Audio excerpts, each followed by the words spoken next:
Hi, dear students, how are you? I hope you're fine. Today we're gonna discuss here chapter 15, section 2. We discussed the last session the employees and how can we hire employees and the job of the HR. So today we are going to do what? We are going here to study how to develop and retain the employees. Okay, after getting them hired. So after the session, you have to answer these questions well to know that you understood or not. So let's start. After here choosing the employee and they got hired, what should be done? I have to do what as an HR or as here the employees of the HR department, they do what? They here give the employees, the new employees, they give them training, they give them orientation, and then they give them what? After all of these, they have to make some evaluations for them. So, what we are talking about here, we are talking about how to develop the employees after hiring them. I know we all know that the employees that we choose are well experienced, yes, and they worked before in many entities or firms. But this doesn't mean that they don't need to more training. So they need more training. They need also orientation for the place. Why? To get used or to know what is inside this firm, what job requirements that this firm needs from the employees, and then they must be evaluated from the HR managers. Why?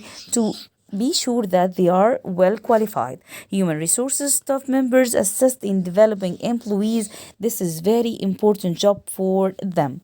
So the human resources management bringing business to life. They bring business to life not just here in offices. No, they have to know how that business is really done in real life. Human resources development to maximize what? The effectiveness of the workforce. The work must be done, not just done, but in a very effective way. So we have orientation. Study this very well. Orientation, training, and evaluation, three important points. So effective orientation are the first step in the development process. And as we all know, if we are small here or young children here inside the school for the first time for just KG1, what is done is orientation for the new here parents and their children. Orientation here for making them knowing what's going on, what does it mean school, and everything about school, about teachers, about school, about curriculum, and so on. So here, what about the effective orientation for what? For the new employees, it's very important even if they are well experienced. Introduce here employees to the company culture and code of ethics. So of course I want to introduce my employees to what? To the company culture. What culture in the company is, and the code of ethics, yes, the code of ethics that we are supposed to follow. Strong orientation programs reduce here the employee turnover. So here when we have a strong orientation, so this will make the employee get very easily used to the business. So we have here orientation is the what? Is the process of helping new employees to adjust to a company, to the new company. So let's have here some steps for the orientation. The tour, I'm going to take the new employees for a tour in my company or in a school or in a firm, whatever the business is. Group orientation session, so I'm going to get the new employees and give them a presentation to make them sure what about the school ethics or the school code of ethics or the firm's code of ethics. And here we can watch a video about the company, and this is very important also to make some videos for the company to introduce here all the aspects of the company to the new employees. Receive a manual, of course. Here receive a manual or a book for the company. Code of ethics and policies are very important for the employees. So, for example, here we have the orientation for the Boeing aerospace company has what? Has mastered the art of employee orientation, from mentoring here meetings with senior executives, after work social program, to FA-18 fighter plane fighter simulator. So we have here development training, on the job training as we see, and apprenticeships. So, on the job training, popular and low cost. Of course, here on the job training, we have employees that train other employees as trainers. Here, popular, and this is kind is very popular, and we know this very well. And low cost, the employees simply begin working under the guidance of experienced another employees. And I have here apprenticeships training programs. This is kind of programs where beginners serve as an assistant prior to working. So here very easy. And I have here of the job training. We have here other kinds of training of the job training that takes place away from the job setting. So companies employ here a variety of training strategies. We have here what strategies they follow: the workshops.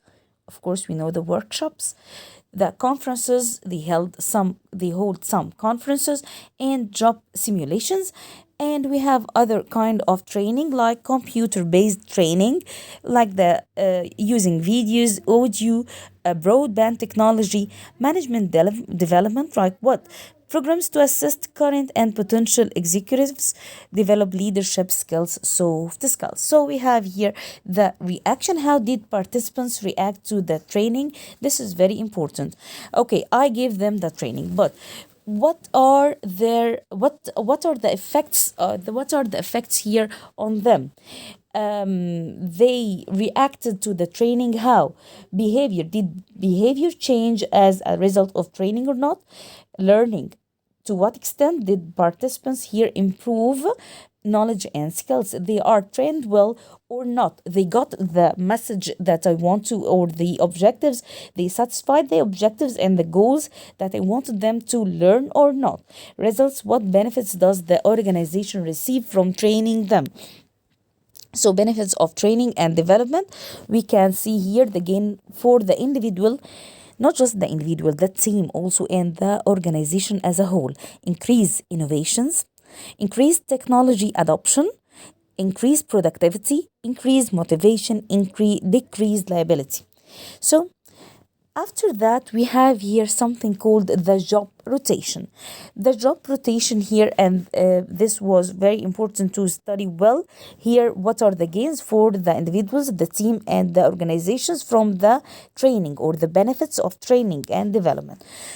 Let's talk here about the job rotation. Here moves employees to different tasks or departments to help them gain experience. Of course, if you move the employee from one part of the business to another part, or to do one task, or to differ the task or change the tasks, here they gain more and more experience. So this is called job rotation. If workers are absent or on leave, so this is very important that the other workers can do the work.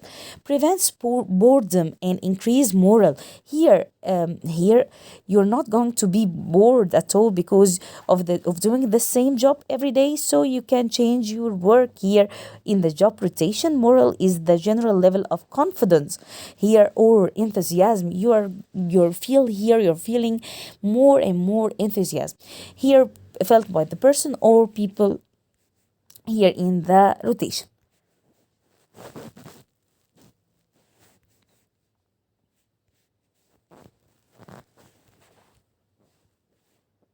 Just a moment.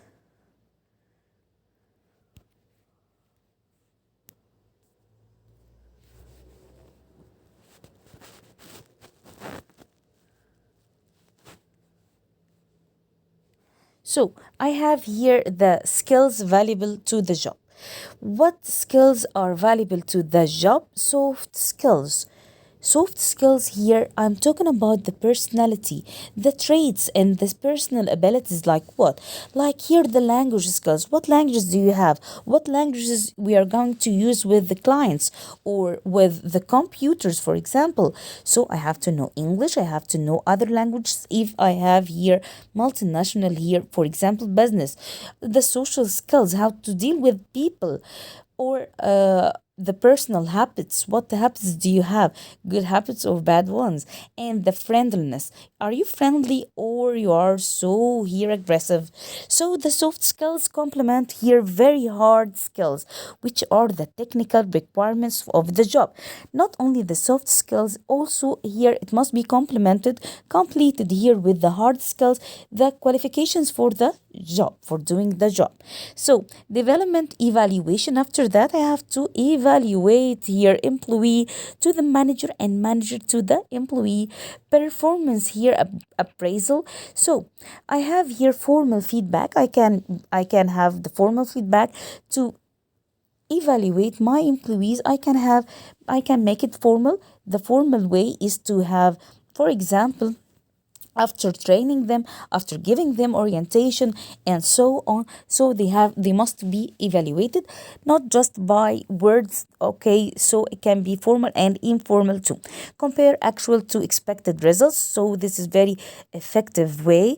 What did you do really? Here comparing with the expected results that I expect you to do. Maybe you exceeds the expected. Here may impact compensations here, the money or the incentives or the promotions or the transfers or the terminations. All of these are kinds of compensations. Pay for the good behavior. HR should create an evaluation tool that ties into the company's objectives, and this is very important, guys. Evaluation should be a feedback process. So evaluation here, it's like a feedback process. Managers here should be trained. Also, employees should be informed of the process. So change in employees status, we have here promotion, transfer, and separation. So let's talk about promotion. Promotion here means what? I'm going to promote you, gives an employee a higher level of job, maybe to be an HOD, from teacher to an HOD, or academic coordinator, or whatever. So with more authority, responsibility, and also pay. So most promotions are merit based. It's a good thing and encourage performance. So I'm encouraging you to do more and more. If an employee is doing a great job, she or he might be promoted. So promotions are also given on the basis of seniority. So you're gonna, from junior, you're gonna be a senior. Seniority is the status here given to an employee based on rank or length of service also. So if you here worked for a long time, you may be here transferred to be a senior for an easy one. A transfer is a move to another job within a company, usually at the same level and pay. So this is called a transfer from in the same company to another job, but it's in the same here at the same level and the same pay. The same salary means employees might be transferred because another department needs them or their job in their present department has been eliminated. So this is the cause here why employees might be transferred. So this is in a give reason we can say why employees might be transferred to another department. So we can say that because another department needs them or their job is in this present department is eliminated. So they might also be transferred for what? If the company moves or opens a new office, this is may be the reason. Separation. What about separation? Breaking up is hard to do. We know that. Employees will leave for a variety of reasons. Why they shall leave. If they are fired, okay, bad news. Laid off, career changes, personal reasons, employers should proceed carefully to avoid wrongful termination lawsuits, of course. So it costs here companies a lot of money to search for or hire and train new employees. Therefore, businesses are concerned with keeping turnover low. This is very, very, very, very important for the businesses. Turnover is the number. What does it mean, turnover? The number of employees that will leave the organization and are replaced over time. And we talked about this before in quarter two about the turnover. So, turnover, if you're gonna leave me, what should I do? I will hire another people and I'm going to train them again, and so and so, and this will be very costly, Careful hiring decisions and sufficient here training increase chances for success with new employees. So we have here the strategic here planning. So we have here, as we see. Okay, guys, looking back, why is human resource important to business success? This is very important. What are key human resources issues in today's economy? What are the challenges and opportunities that human resource function faces? What is involved in human resource planning? What are the core human resource responsibility? Thank you, dear students. I hope you understood this session. Thank you. Bye bye.